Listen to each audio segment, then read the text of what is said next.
Olá, aqui no seu Conexão Correio nós recebemos hoje o professor Paulo Ricardo da Silva Oliveira, economista, diretor da Faculdade de Economia de Campinas, para discutir alguns temas da economia que interessam a todos nós da região, do Brasil, principalmente essa questão do tarifaço imposto pelos Estados Unidos a produtos brasileiros. Vamos ver quais são os reflexos aí e que caminhos o Brasil tem a adotar para tentar superar esse desafio. Fique conosco, curta, compartilhe e acompanhe a nossa discussão.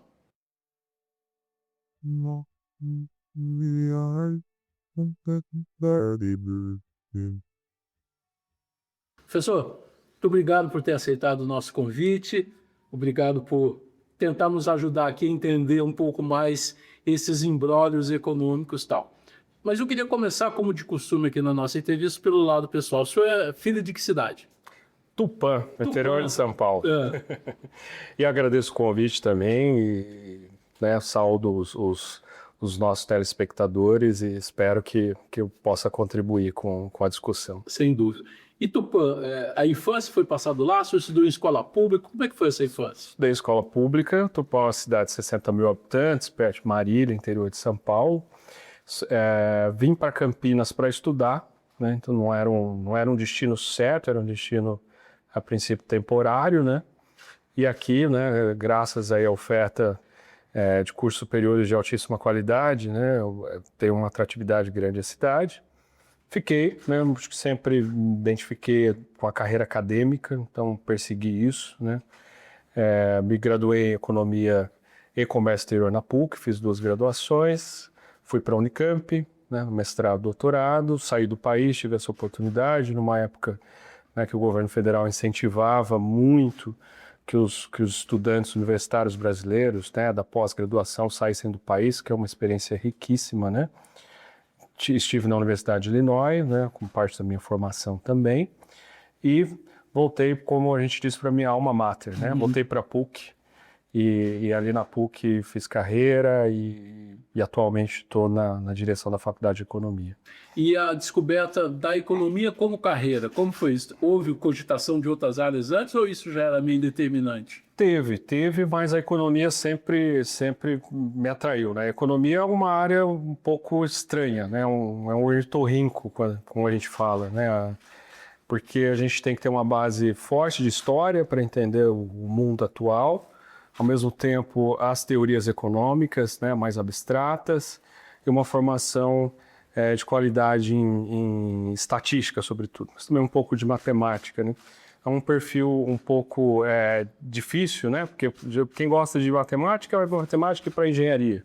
Quem gosta de humanas, história, vai lá para as disciplinas mais de humanas, né? E o economista tem essa necessidade, porque o grande objetivo da economia, as pessoas esquecem um pouco, é entender as relações de produção, né, do sistema econômico que foi adotado, né? Então, no nosso caso, sistema capitalista de produção, e entender como essas relações de produção afetam a vida das pessoas, né? E, com sorte, pensar alguns caminhos, algumas soluções para melhorar a vida das pessoas nesse processo das relações econômicas, né? Esse é o grande objetivo da economia, né? E muitas vezes esse objetivo se perde, né, por conta de uma predominância de questões do mercado financeiro, e a economia, em muitas mentes, a economia vai virando um curso de finanças. Não é o caso do nosso curso, não é o caso dos economistas sérios, né, que discutem a economia. E aí esse bichinho da economia, né, entender o mundo, como ele funciona e como é possível encontrar caminhos para melhorar a vida das pessoas, é o que me levou de vez para a economia. Né? Bom, como eu te disse, eu tive a oportunidade de trabalhar por 20 anos na Unicamp e tive muito contato com o pessoal da economia. O curso de economia da Unicamp tem tradição em fornecer cérebros que contribuem muito para a formulação de políticas econômicas, seja locais, no Estado ou no Brasil. Como é que o senhor vê a importância desse tipo de núcleo para essas reflexões que o senhor vai trazer hoje? É importantíssimo, né? A economia é uma área muito plural também, né? Então é possível que, é mais do que possível, é muito provável que se você fizer uma mesma pergunta para 3 economistas, você vai ouvir 3 respostas diferentes. por conta dessa pluralidade, né, de pensamento, que eu acho muito rica dentro da economia, necessária, né, para que a gente qualifique também o pensamento econômico. E é muito importante que a gente tenha escolas, né, como a Unicamp, como a PUC, que né, possibilitem esse pensamento crítico em relação ao pensamento econômico, né? E a Unicamp é muito associada a um pensamento heterodoxo, né? É esse o termo que a gente usa na economia. Assim como na política se usa direita e esquerda, né? Nas ciências econômicas é mais comum usar o termo heterodoxia, né? Para quando a gente tem um pensamento crítico em relação ao core ou às ideias mais dominantes do pensamento econômico, né? Como se você tivesse um grupo de economistas que dissesse, mas será que é assim mesmo? Será que não está errado essa conclusão? Será que a gente não tem que pensar de outra perspectiva sobre essas relações econômicas, né? Perfeito. Agora, a sua presença aqui nesse instante é importante, sobretudo, professor, porque a gente está vivendo um momento de desafios para o Brasil, a parte dos desafios naturais da macroeconomia, que ela sempre traz, mas tem essa questão também do tarifaço imposto pelos Estados Unidos aos produtos brasileiros. O senhor já tem feito estudos, reflexões de como é que isso tem impactado a nossa produção e tem um viés que a gente possa analisar do ponto de vista regional? Tem, é possível. Eu acho importante também pensar que a questão do tarifaço não é uma exceção ou não é uma surpresa dado o contexto geopolítico, né, que vivemos hoje. Né? Quando a gente olha para esse contexto geopolítico do crescimento da China como uma possível hegemonia global, né, e quando a gente conhece a história, né, as outras hegemonias econômicas e como essa transição de hegemonia se dá, a gente percebe, ou é esperado, que uma economia como a americana, em algum momento, ela use de artifícios, né, comerciais, como é o caso agora, ou financeiros, para se manter enquanto hegemonia global, né, para conseguir se manter enquanto uma economia que consegue ditar o rumo das outras economias no mundo todo. Então, essa estratégia ela é coerente com esse contexto geopolítico, né?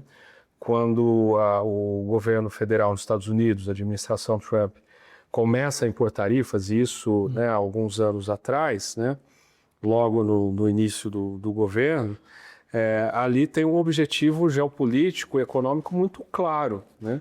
E o objetivo é proteger a indústria americana localizada nos Estados Unidos, é proteger essa parte, né, do capitalismo, né? Seriam essas empresas e uma tentativa de reindustrializar um país, né, que se desindustrializou com o passar dos anos por uma série de movimentos econômicos, né? As empresas americanas saem dos Estados Unidos, assim como saem de outras economias desenvolvidas, para instalar sua produção em outros países e particionar essa produção ao redor do mundo, né, o que a gente chamou naquele momento de globalização produtiva e comercial. E aí, com essa divisão da produção, essas empresas passam a transacionar globalmente para colocar o produto nos principais mercados, né? O que isso causa nos Estados Unidos? Uma desindustrialização, uma perda de empregos industriais, uma insatisfação da população americana com esse contexto, né? E aí esse movimento é um movimento que tenta, né, reverter esse processo, o que não é algo simples de se fazer, né? Mas é uma tentativa nesse sentido. Tá?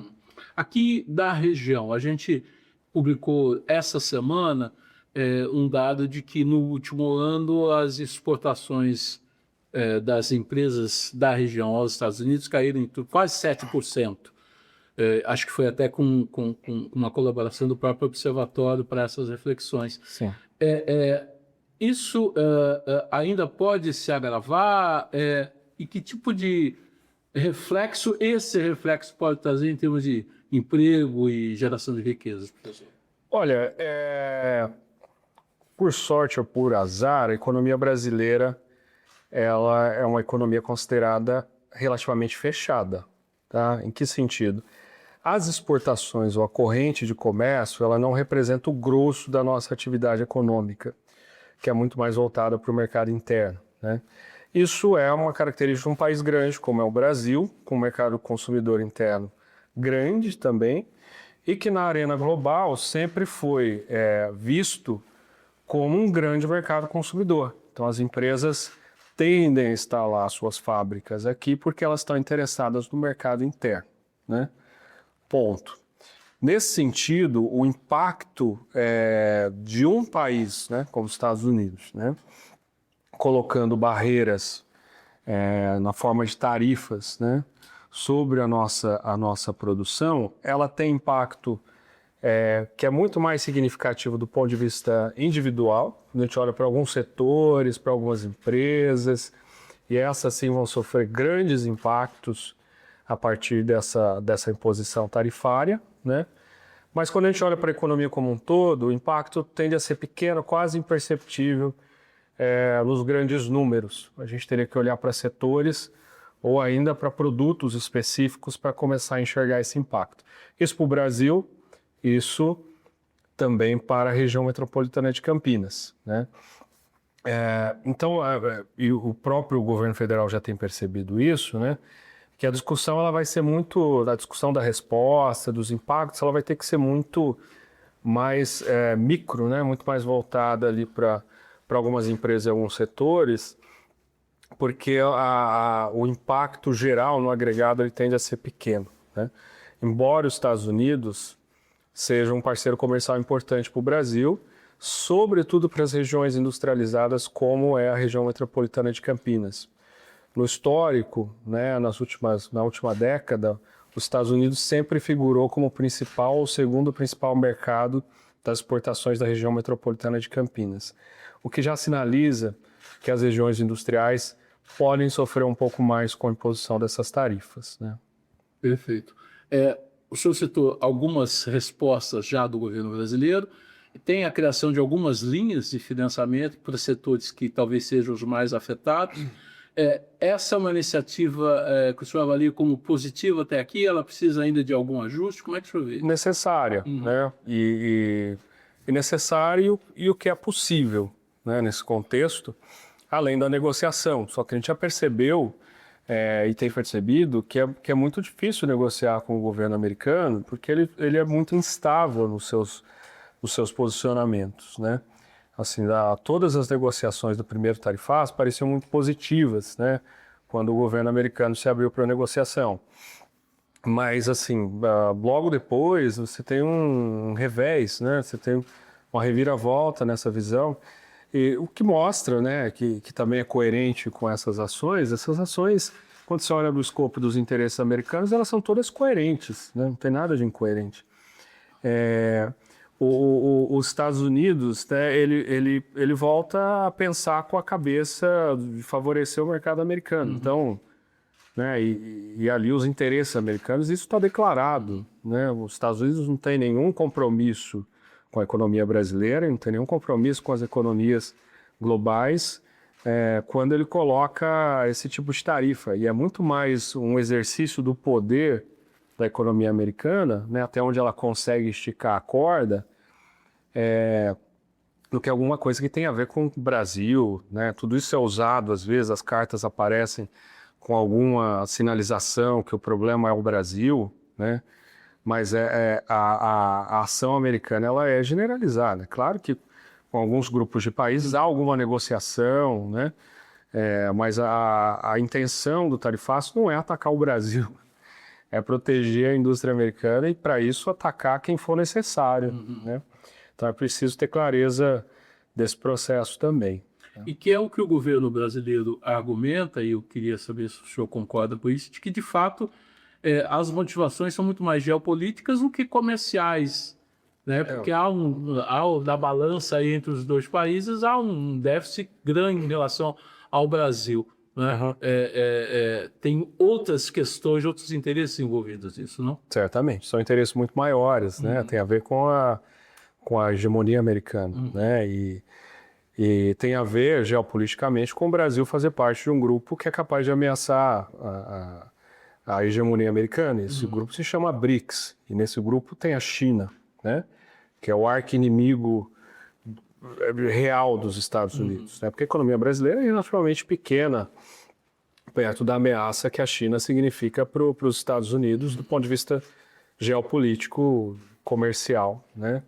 Então, muito às vezes, do protagonismo do Brasil, né, na minha leitura, é que um ataque direto à China é mais difícil. Então, quem você faz um ataque direto, às vezes, a uma economia menor como o Brasil, que está próxima da China e dentro de um grupo de interesses bem consolidados, que é o BRICS, né?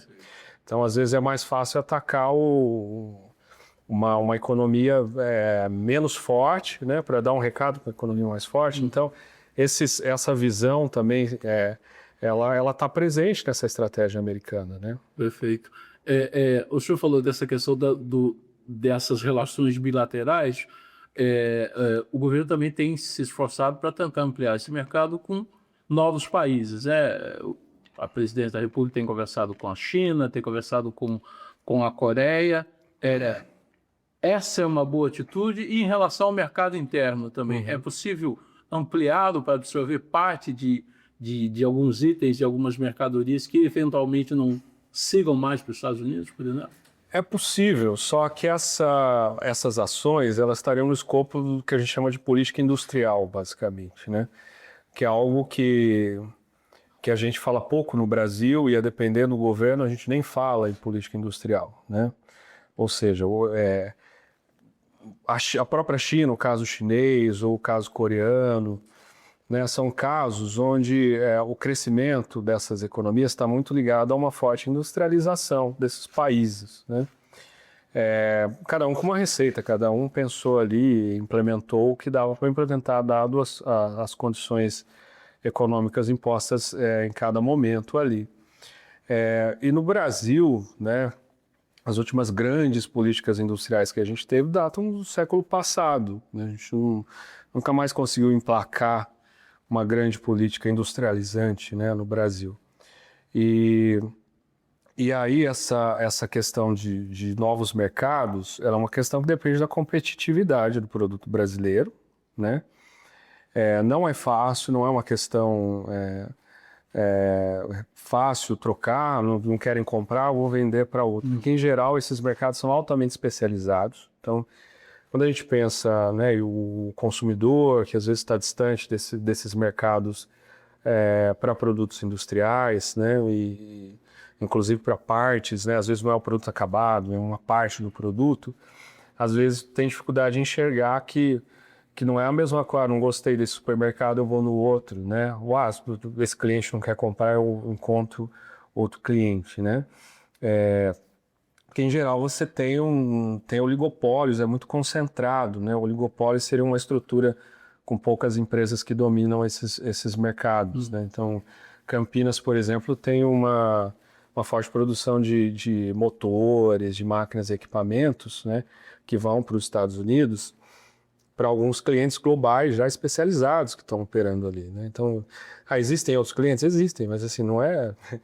Quem mais compra motor de avião, né? Não são muitos compradores, né? E aí esse deslocamento ele não é algo simples, até porque às vezes existem contratos também, não é porque o Trump pôs uma tarifa que o exportador brasileiro que vende para o importador americano, no outro dia não está vendendo mais, ele tem um contrato para cumprir, né? E também não é fácil achar os fornecedores. Então, quanto mais complexo o produto, mais difícil fica essa política de encontrar um novo cliente, né? Então, isso tem que ser considerado. E para o mercado brasileiro, né, a princípio, é uma janela de oportunidades, né, de se desenvolver outros mercados, de fato, né? Ou até mesmo de começar a impor algumas barreiras de reciprocidade e proteger parte e reconstruir parte da indústria brasileira, né, que pode atuar em setores onde a gente importa dos Estados Unidos, né? Mas o que a gente tem, Manuel, nesse momento, que eu acho que é muito maior e importante, é que o Trump ele praticamente joga a pá de radical na ideia da globalização, tá? E isso é um movimento geral. Então, assim, a gente precisa pensar que o contexto mudou, tá? A gente tem que pensar uma política industrial que está operando num contexto de desglobalização, tá? E não foi só o Trump, né? A própria pandemia, e antes da pandemia, mas a própria pandemia deixa muito claro que essa exacerbação, esse aumento da globalização produtiva, né, de uma empresa produzindo em vários lugares, várias partes para se beneficiar das reduções de custo que isso proporciona, é uma estrutura muito sensível, ou ela só funciona quando todo mundo quer a globalização, né? Se uma grande hegemonia começa a recuar, a gente tem um cenário problemático, né? A China, isso ficou muito claro, a China tinha 33% da indústria de insumos farmacêuticos do mundo quando estoura a pandemia e todo mundo precisa desses insumos para produzir vacina. Isso é uma posição muito arriscada. Então, será que... E aí você causa reflexões. Será que um país pode abrir mão de produzir insumos farmacêuticos? Né? Ah, não é eficiente produzir aqui. Então você precisa de política industrial. Se isso for um recurso estratégico, você vai ter que produzir mesmo que seja ineficiente, porque você não quer cair nessa situação novamente, né? E depois, né, com o Trump quebrando praticamente todos os principais acordos de livre comércio, né, e adotando políticas muito protecionistas, isso reforça esse movimento de desglobalização. E o que a gente faz nesse movimento? A gente começa a entender que, talvez a gente volte para uma lógica menos globalizante da década de 90, né? E volte um pouquinho para trás, onde os países têm que pensar a política industrial que seja, de alguma forma, autônoma, né? Que possa se ampliar, pelo menos, para setores que são estratégicos e relevantes. Então, também é uma oportunidade atuar nesse contexto mais fechado, né? Porque se você está num contexto muito globalizante, ter um certo segmento industrial que naturalmente vai surgir, vai nascer ineficiente, porque já tem outros países produzindo aquele tipo de produto, não faz sentido. Mas num contexto onde você tem um movimento de desglobalização, esse tipo de política industrial passa a fazer um pouco mais de sentido novamente. Agora, esse quadro que o senhor nos narrou agora já nos coloca num cenário de pós-globalização ou na antessala dele? Eu sou um pouco mais conservador. Eu acho que a gente está na antessala. Ok. Embora alguns economistas afirmem que a globalização acabou, né? Pelo menos nesse período, nesse contexto.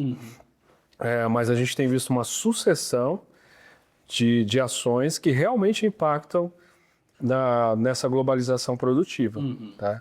Que realmente sinalizam para um cenário menos globalizante, vou colocar de forma conservadora. Perfeito.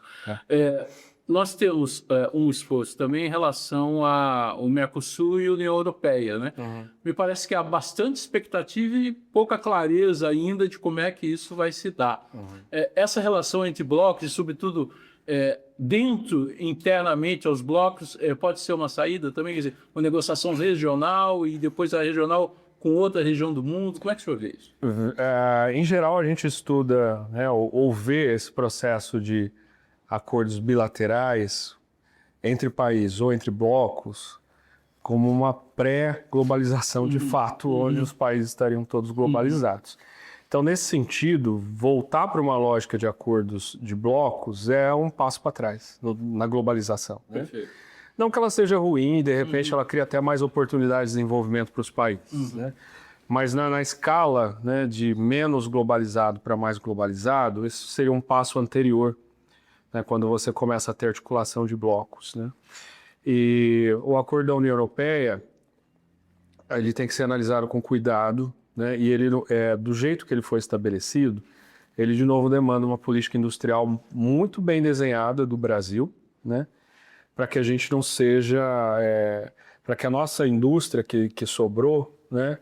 A indústria que a gente conseguiu manter, que ainda é uma indústria relevante para níveis de América Latina, né? Que ela não seja afetada negativamente, né? Porque o acordo, na sua essência, ele é um acordo que favorece a indústria europeia, né? É um acordo clássico, né? A indústria europeia e prejudica a agricultura europeia. Lá o principal receio é a agricultura. E favorece a agricultura brasileira, né? Assim, do jeito que está dado, né? Então, aproveitar as oportunidades para a industrialização a partir desse acordo não é algo automático. A gente vai precisar pensar, setor a setor, estrategicamente, como podemos nos beneficiar desse acordo comercial também. O senhor citou em mais de uma oportunidade o fenômeno da desindustrialização nos Estados Unidos e no Brasil também. Observando essa questão e situando numa esfera em que a gente está às vésperas de uma eleição presidencial, que aspectos o país deveria se preocupar em relação a essa retomada da industrialização? Lembrando que a indústria normalmente paga bons salários em relação a outras áreas, geração de emprego e tal, e com vistas a uma dinamização maior da economia, professor. Olha, foi importante você tocar nesse ponto, porque são dois processos de desindustrialização muito distintos, né? Os países em desenvolvimento, eles começam a desindustrializar antes de serem industrializados, né? Os Estados Unidos é um processo diferente, assim como outras economias industrializadas, né? É o capital americano buscando oportunidades no mundo, não é o mesmo caso, não é o capital brasileiro que saiu daqui para buscar oportunidades de redução de custo ou mercados ou desses incentivos mais tradicionais para a internacionalização de uma empresa. A empresa brasileira ela foi aniquilada, parte da indústria brasileira, né? Com a abertura comercial desregulada, né? Não estratégica da década de 90, você começa a aniquilar alguns setores industriais por conta da eficiência.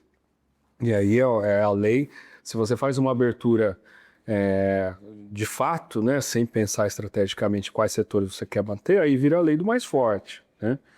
Então a indústria chinesa é mais eficiente, ela vai aniquilar a indústria brasileira e ela vai desaparecer, né?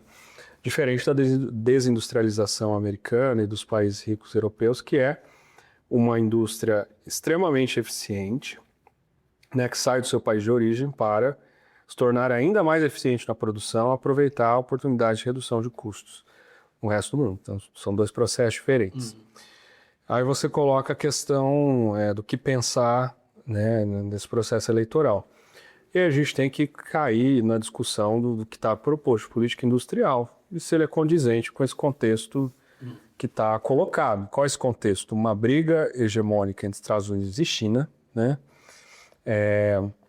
Um processo de desindustrialização brasileiro que se acentua na década de 90, com a abertura comercial de fato, né? Acaba o que a gente chamava de substituição de importação, isso tudo foi se perdendo ali na década de 70, 80, que era deliberadamente a intenção de, olha, eu importo tal produto industrial, mas eu quero produzir ele aqui, né? Então, o que eu faço para fazer essa substituição, né?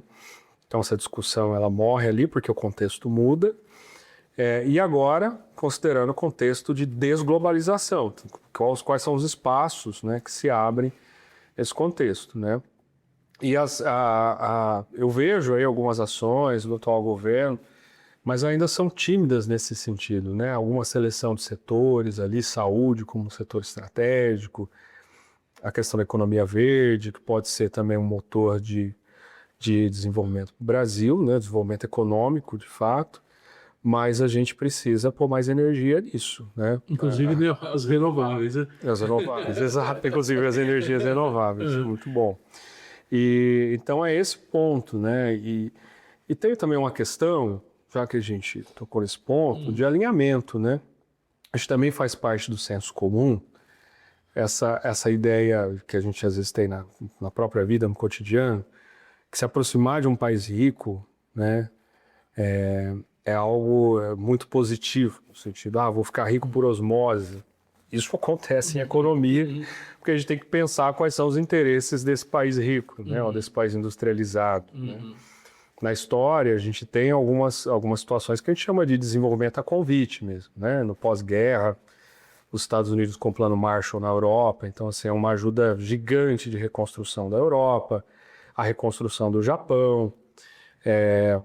Esses são processos de movimento a convite, né? Alguém chega e fala, você quer se desenvolver? Tá bom, vamos, eu vou te ajudar com investimentos massivos, né? E isso ocorreu na história, mas não é o que está posto, nunca foi o que teve posto da relação dos Estados Unidos com o restante da América Latina, né? A gente tem que olhar para a história, né? Os interesses americanos, eles nunca foram voltados para o desenvolvimento da América Latina, e de alguma forma tudo bem, no sentido, né, desde que esteja explícito e claro isso, tudo bem.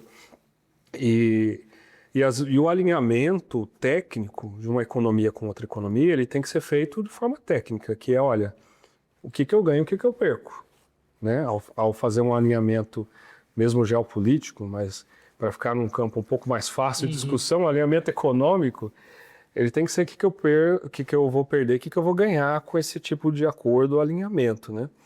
E aí, fazer acordo com países que se complementam ou que têm problemas parecidos, nesse contexto é mais estratégico do que se alinhar com uma economia desenvolvida que tem outros objetivos estratégicos, né?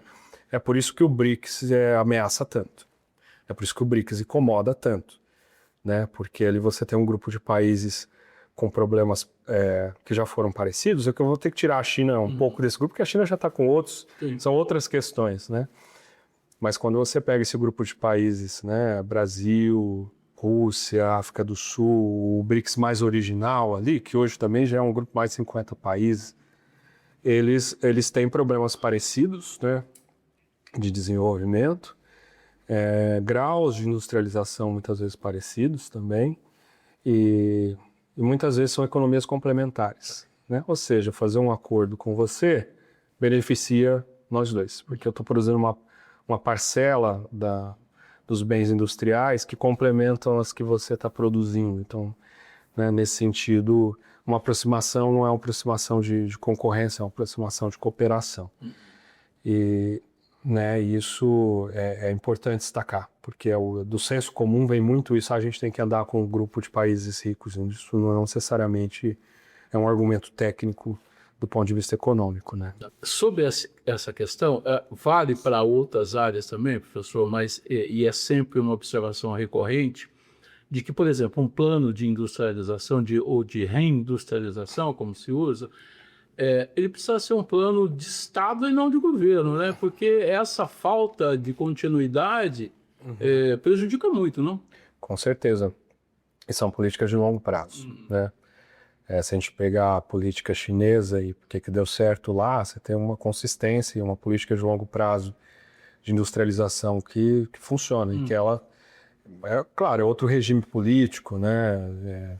A discussão, a China é um capitalismo de Estado, é um socialismo de mercado. O que é a China, né? Seja lá o que for a China é o único país que nas últimas décadas conseguiu fazer o que a gente chama de catching up, que é sair de uma posição e ir para outra. Ninguém mais conseguiu fazer isso, né? Ou seja, ir para um grupo, para um estágio de desenvolvimento claramente diferente do estágio anterior, né? Todas as economias ficaram aí patinando, as economias em desenvolvimento que eram ricos continuaram ricos, né? A gente não tem um histórico mais recente do que o da China desse catching up. Antes da China, a gente poderia pensar na Coreia, né, ou na Coreia do Sul, alguns outros países asiáticos, né? Mas o último a fazer isso e fazer de uma forma louvável no sentido de se constituir como um país capaz de disputar a hegemonia americana é a China, né? E isso é muito devido ao sucesso da política industrial, né? Ou não só industrial, mas financeira também, mas assim, olhando para o escopo da produção, é a política industrial da China, né? O presidente Lula, agora não ultimamente, mas sempre defendeu muito a criação de uma moeda única interna ao bloco. Faz muito sentido isso? Não, seria uma ameaça, aliás, é uma ameaça, e por isso que o Trump fica tão incomodado com essa história de BRICS, né? Porque assim, a China por si só já tem condições de desafiar o dólar, né, com as suas reservas gigantes ali, com títulos do Tesouro Americano, mas que ela pode converter, né? Assim, no limite ela pode converter. É claro que não é um processo tão simples, mas assim, se quiser botar vontade nisso, e isso se configura como uma ameaça real, a China tem condições hoje de causar um tsunami no mercado de títulos americanos, né? Um tsunami bem ruim para os Estados Unidos. Perfeito. E tudo que vai contra a hegemonia do dólar, porque isso é um grande poder, as pessoas também ignoram isso, né? Boa parte do mundo da macroeconomia internacional financeira que a gente vive, ela tem que ser entendida a partir do dólar como moeda de transações do mundo inteiro. Então imagina o poder que você tem em mãos quando você emite a moeda que o sistema inteiro aceita como a moeda mais segura do mundo, né? Que é usada todos os dias em todas as transações globais, né? Então, quando você começa a propor coisas, né, que diminuem o papel do dólar como moeda, né, você está propondo uma diminuição do poder da economia americana. É claro que o Trump ou qualquer outro presidente americano não vai aceitar isso passivamente, né? Não vai apoiar um projeto desse tipo, né? E isso faz sentido, seria muito interessante diminuir a dependência do dólar para os países do BRICS, isso gera poder para esses países, mas isso tira poder da moeda americana. Então aí você começa a ter esses conflitos, né? Então assim, do ponto de vista, seria bom para o BRICS ter uma moeda própria? Seria, né? A China tem condições de tocar um projeto desse com o BRICS? Tem, né? É fácil? Não. Isso seria feito sem incomodar muito os Estados Unidos de forma alguma, né? Então, tanto que parte dessa disputa a gente já está vendo agora, que é essa fixação do Trump com o Brasil e com o BRICS, é porque os BRICS se configuram como uma ameaça real, né? Senão a gente não estaria sendo tarifado. Se a gente não fosse, né, uma ameaça real, a gente estaria fora desse grupo de sanções, né? Ainda sobre essa questão da proteção da produção brasileira, professor, essa semana acho que a Federação das Indústrias de Minas fez o pleito da volta da cobrança da taxa das blusinhas, por exemplo, como uma forma de proteger. Isso ajuda e tem outras medidas, talvez não tão gerais, que possam ajudar nessa proteção da indústria nacional? A proteção da indústria nacional passa por uma política protecionista de um lado, você criar um ambiente, né, um pouco menos hostil para desenvolver essa indústria, né, seria proteger. O que a gente tem muito é essa ideia da indústria nascente, né? Se você quer desenvolver um certo segmento industrial no seu país, você vai ter que considerar que a criança, né, ou o bebê não tem condições de concorrer com um dragão, né? Então você precisa de alguma proteção, né? Isso necessariamente gera ineficiência, porque você vai ter uma indústria menos eficiente do que a internacional. Isso necessariamente gera custos maiores, né? E aí que entra a ideia do projeto de longo prazo, né? Porque você vai ter que entender que esse incentivo à indústria, e ele tem que vir acompanhado de política industrial, né? Uma das grandes críticas às políticas da década de 70 no Brasil é que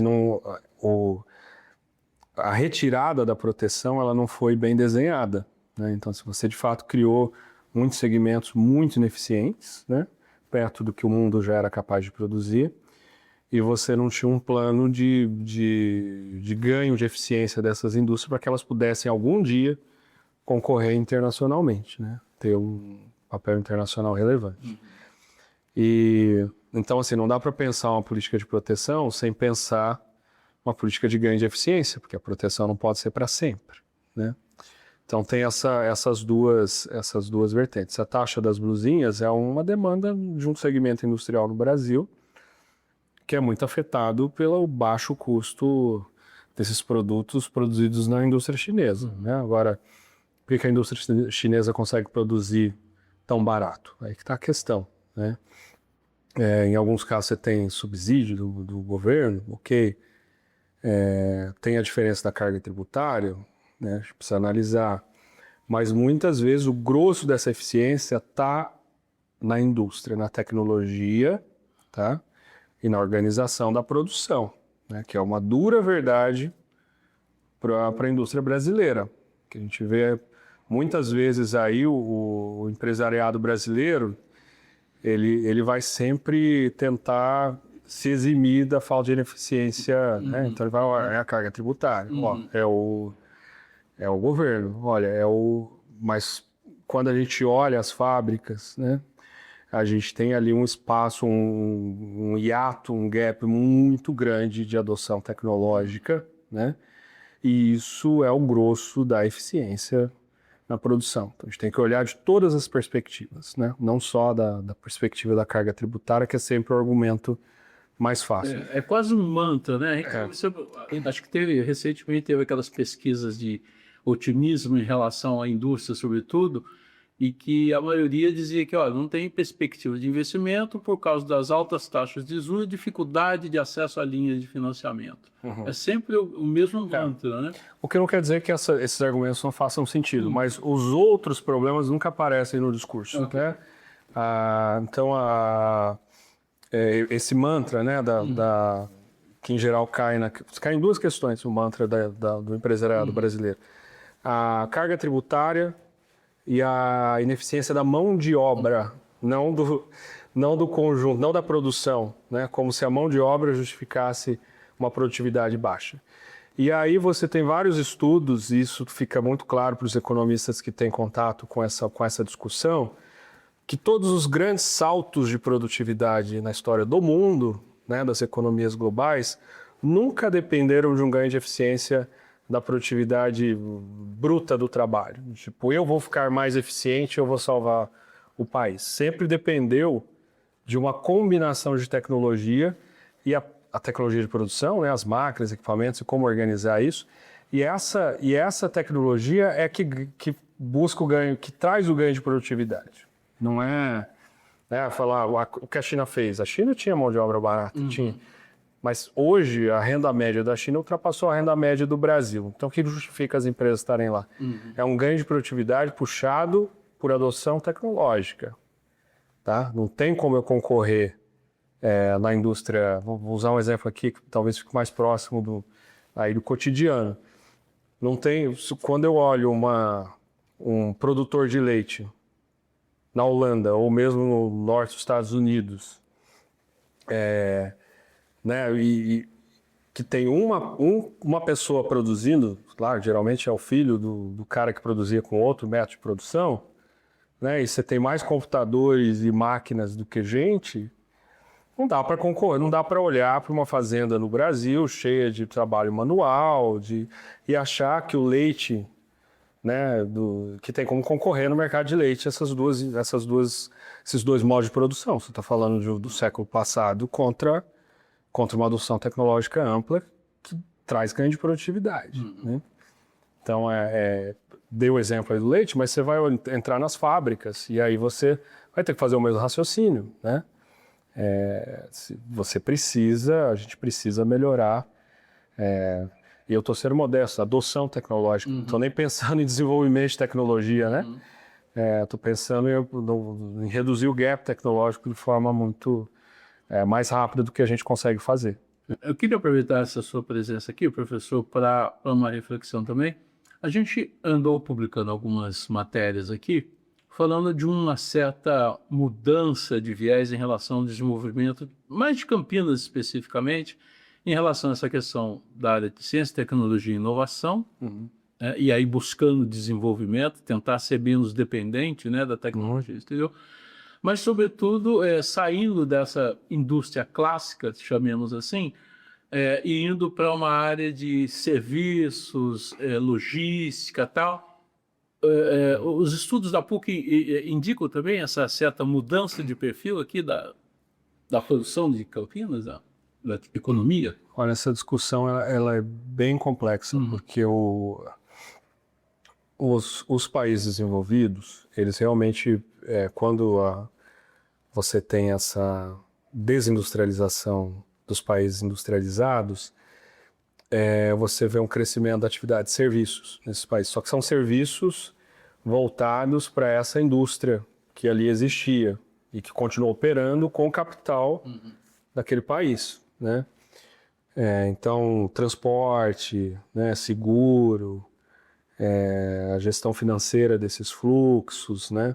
Tudo isso vai entrar em serviços, não é produto, né?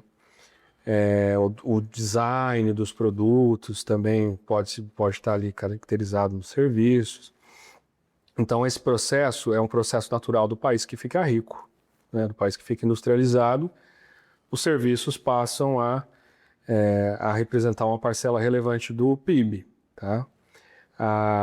Agora, a primeira pergunta que a gente tem que fazer é: são os mesmos serviços nos países em desenvolvimento? Não são, tá?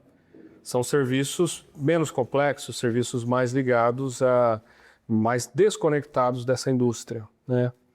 Quando você pensa, sei lá, hotelaria, salão de beleza, esses setores são muito diferentes de setores de serviços ligados à indústria, né? Dos serviços mais complexos.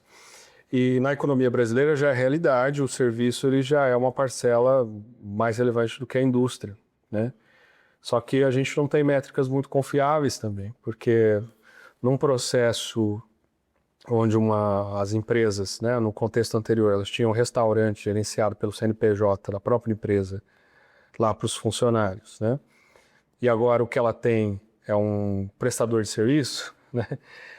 Da conta, né, quando a gente vai fazer a conta, só essa reestruturação do outsourcing das empresas já gera um crescimento muito grande do serviço, mas aí é uma questão contábil, aqueles serviços continuam sendo executados da mesma maneira, só que agora por uma empresa típica de serviço, não pelo CNPJ da indústria, né?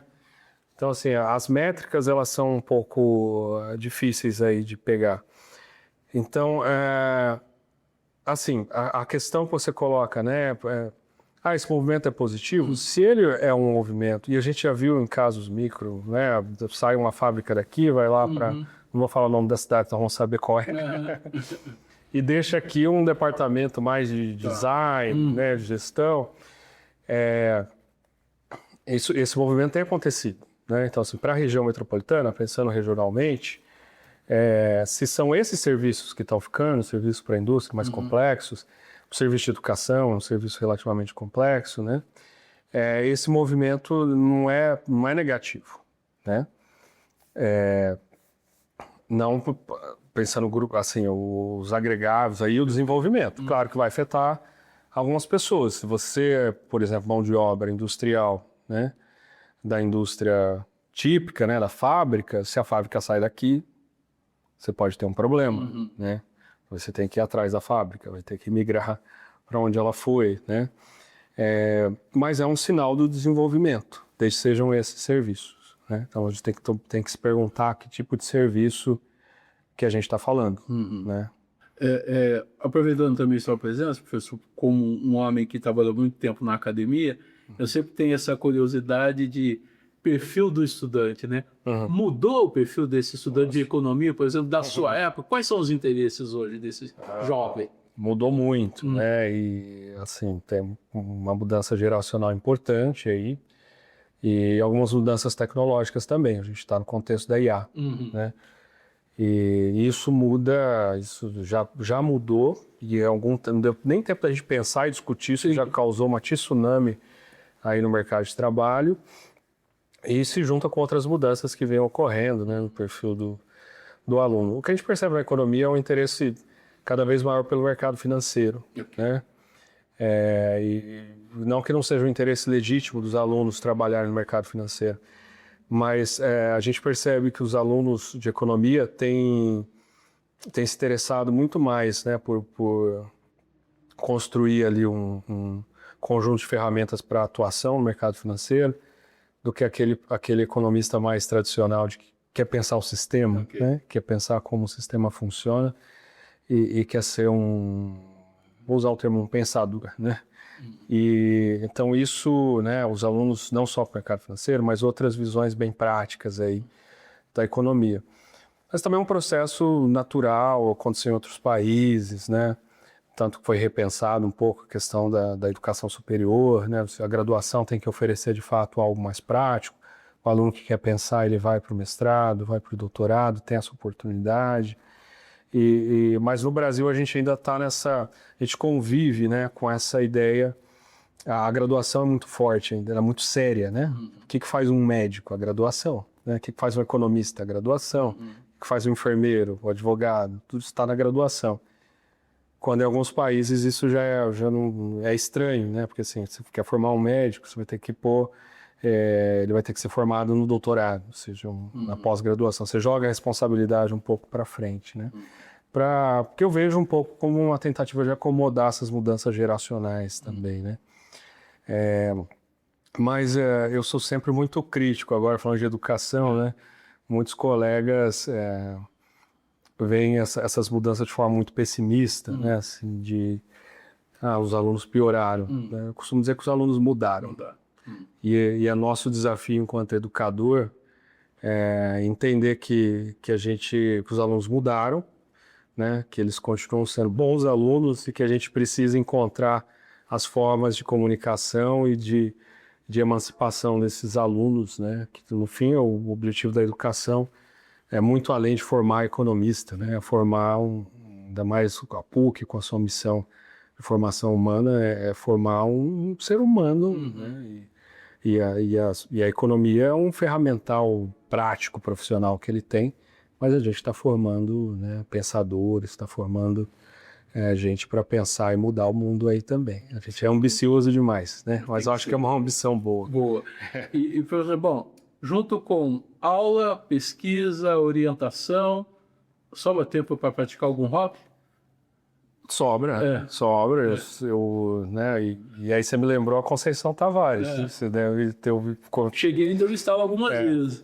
Que ela tem né, ela fala explicitamente, ele costumava falar, que é muito importante o economista também cultivar o que ela chamava de arte menor, mas no sentido que não ocupasse, né? E eu faço música, por ali estou numa banda, então tem sempre ali um espaço. Qual instrumento? Eu toco violão e canto, né? E é importante, né? E a Conceição Tavares dizia, se a gente não fizer isso, nossa cabeça explode. Uma atragada, outra, ela falava. Exato, que era importante, e eu levei isso bem a sério, né? Ah, que legal. Eu acho importante todo mundo cultivar um hobby, né? Sem dúvida. Porque isso né, nos torna um ser humano mais completo também, né? Sem dúvida. Professor, eu queria agradecer novamente a sua presença, a sua disponibilidade. Obviamente, o objetivo não é esgotar os assuntos, é dar uma pincelada neles para ajudar nosso leitor a entender um pouco mais as complexidades de todas essas relações. Mas eu queria deixar em aberto, se o senhor quiser fazer um comunicado, mandar uma declaração para os nossos espectadores, por favor, fique à vontade. Bom, agradeço novamente o convite, acho essa conversa muito produtiva, agradeço o trabalho de vocês também de manter esse jornalismo, né, sério, né, e profundo e discutir questões. A gente veio discutir inclusive alguns números ali, mas por fim a gente discutiu da visão mais ampla, né, e a gente percebe que esses espaços são cada vez menores, né, no jornalismo. Então, assim, eu agradeço imensamente, eu acho um trabalho muito importante que vocês têm feito, né, de dar essa oportunidade da discussão, do debate, para a gente pensar o mundo, e o economista adora isso. Então, você deu o espaço e a gente foi aí discutindo as grandes questões. Então, agradeço os telespectadores, aproveitem não só essa entrevista como as outras, esse trabalho é bastante interessante, é uma oportunidade de fazer um jornalismo mais rico, né, mais completo. E fico à disposição, inclusive para discutir depois os impactos aí do tarifaço, né? E vocês têm os números, vocês vão divulgar aí na reportagem escrita e contem com a gente. A PUC, a gente está sempre à disposição. São duas instituições importantes para Campinas, o Correio e a PUC, e a gente pensa a cidade, pensa a região, e isso é muito importante, né? Entendi. Pensar, né, a PUC é a Universidade de Campinas, né? O padre Davi foi nosso vice-reitor, sempre colocava isso, e isso sempre foi ganhando mais significado, né? A gente está em Campinas e é de Campinas, né? A gente não está aqui pensando os problemas, só os problemas nacionais, os problemas internacionais, a gente também está pensando Campinas. E é diferente estar aqui e ser daqui, e isso é um valor importante para a gente também. Por isso que a gente vai continuar pensando a região metropolitana de Campinas, vai continuar pensando Campinas e vai fortalecer essa parceria, porque eu sei que o Correio também tem um carinho muito grande por essa cidade. Não tem dúvida, uma parceria bastante profícua. A gente agradece ao professor, espero que vocês tenham gostado da entrevista. Tocamos aqui em pontos importantes da economia doméstica, economia internacional, a questão do tarifaço, a questão da industrialização brasileira. E se você gostou, curte, compartilhe e nos acompanhe nos próximos entrevistas. Obrigado e até mais.